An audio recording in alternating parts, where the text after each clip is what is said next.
ఒక్క పూట అన్నం కోసం ఎదురు చూడడం, జానడంత ఊపిరి కోసం చేయి చాచడం, కడుపు కాలి కాలి ఇక్కడ బూడి తాగుతున్నా, మనిషి అన్నవాడికి మనసే లేకపోయేనన్నా, ఉన్నవాడే కొంచెం ఇస్తే లేని వాడే ఉండడే, కళ్ళు తెరిచి చూడు దేవుడా అందరూ నీ పిల్లలే.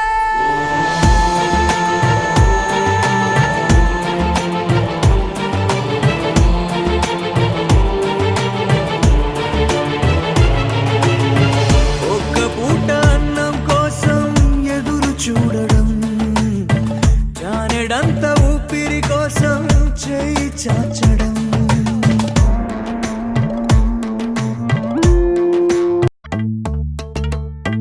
ఒక్క పూట అన్నం కోసం ఎదురు చూడడం, జానెడంత ఊపిరి కోసం చేయి చాచడం, కడుపు కాలి కాలి ఇక్కడ బూడి తాగుతున్నా, మనిషి అన్నవాడికి మనసే లేకపోయేనన్నా, ఉన్నవాడే కొంచెం ఇస్తే లేని వాడే ఉండడే, కళ్ళు తెరిచి చూడు దేవుడా అందరూ నీ పిల్లలే.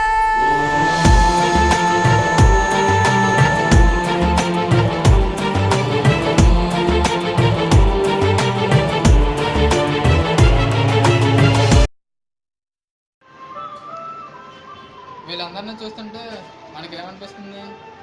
ఒక్కోసారి జాలనిపిస్తుంది, ఒక్కోసారి ఏదైనా చేయాలనిపిస్తుంది, ఒక్కోసారి చీ అని చిరాగ్గా అనిపిస్తుంది. కానీ వీళ్ళ కోసం ఏదైనా చేద్దామని ఎవరు ముందుకొచ్చి అలాగా అనుకోరు. ఎందుకో తెలియదు, ఆ టైంలో చేద్దామని అనుకుంటారు కానీ చేయలేకపోతారు. ఒక్క విషయం చేయాలనుకుంటే ఏ పనైనా చేయగలరు. ఇప్పుడు ఫర్ సపోజ్ ఇంతమంది బెగ్గర్స్ అనే వాళ్ళు ఉన్నారు. ఇంతమంది బెగ్గర్స్ ఉన్నప్పుడు మనం ప్రతి ఒక్కళ్ళు మన దగ్గరికి వచ్చి బాబు బాబు అని అడుగుతుంటే మనకి ఎక్కడో ఏదో ఫీలింగ్ వస్తుంది. ఆ ఫీలింగ్ పోగొట్టారు. బెగ్గర్స్ అనేవాడు రోడ్డు మీద కనపడితే వాడిని అరెస్ట్ చేసే విధంగా ఉండాలి. అలాంటి చర్య ఇప్పుడు నేను చెప్పబోయేది. మన దేశంలో మొత్తం ఇప్పుడు ప్రజెంట్ 130 కోట్ల జనాభా ఉంది. 130 కోట్ల జనాభా ఉంది. 130 కోట్లలో ఎలా లేదన్నా కానీ 30 కోట్ల మంది గవర్నమెంట్ జాబ్ హోల్డర్స్ ఉంటారు. గవర్నమెంట్ జాబ్ హోల్డర్స్ అని కాదు, నెలలా కనీసం 20,000 సంపాదించిన వాళ్ళు చాలా కోట్ల మంది ఉంటారు. ఫర్ సపోజ్ 30 కోట్ల మంది 20,000 సంపాదించుకుంటుంటే వాళ్ళు దాంట్లో నుంచి 2% అంటే 400 రూపాయలు తీసేస్తే నెల సపోజ్ మనకి 120,000 కోట్లు అనేది మనకు వస్తుంది. ఇప్పుడు మన బెగ్గర్స్ ఎంతమంది ఉంటారు సుమారు? మన బెగ్గర్స్ ఎంతమంది ఉంటారు సుమారు చెప్పలేం. చాలామంది ఎక్కడ వీధుల్లో చిన్నపిల్లలు మనం చాలా దారుణంగా ఉంటుంది, మనం చూడలేము. అలాంటి వాళ్ళు చాలా తక్కువ మందిగానే ఉంటారు. ఒక ఊరి జనాభాతో పోల్చుకుంటే, ఒక జాబ్ చేసే వాళ్ళతో పోల్చుకుంటే గవర్నమెంట్ ఆ పిచ్చగాళ్ళు చాలా తక్కువ మంది ఉంటారు. ఇప్పుడు ప్రతి ఊర్లో అనాథ శరణాలయాలు, పిల్లలకి స్కూల్స్, ప్రైవేట్ స్కూల్స్ అలాగా అన్నీ ఉన్నాయి. ఆశ్రమాలు కలిగించి పెద్ద పెద్ద ముసలి వాళ్ళకి వృద్ధాశ్రమాలు ఇలా చాలా ఉన్నాయి. గవర్నమెంట్ ఏం చేయాలంటే, నా కోరిక ప్రకారం అయితే, నా ఒపీనియన్ ప్రకారం అయితే, రోడ్డు మీద ఎవరు అడుక్కునే వాళ్ళు కనబడ్డా, ఏ బెగ్గర్ కనబడ్డా వాళ్ళని తీసుకెళ్ళి, గవర్నమెంట్ అనే కాదు, ఏదైనా సామాన్యుడిగా నేను చేయాలి అని అనుకున్న ఎవరైనా కానీ వాళ్ళని తీసుకెళ్ళి అనాథాశ్రమంలో కానీ, ముసలి వాళ్ళని అయితే వృద్ధాశ్రమంలో, ఇలా ఎవరికి వాళ్ళు ఆశ్రమంలో కాళ్ళు చేతులు అన్నీ బాగా ఉండి పని చేసుకునే వాడికి అయితే ఏదైనా శిక్ష వేసైనా కానీ అలాంటి పని చేయకుండా చూసుకోవాలి.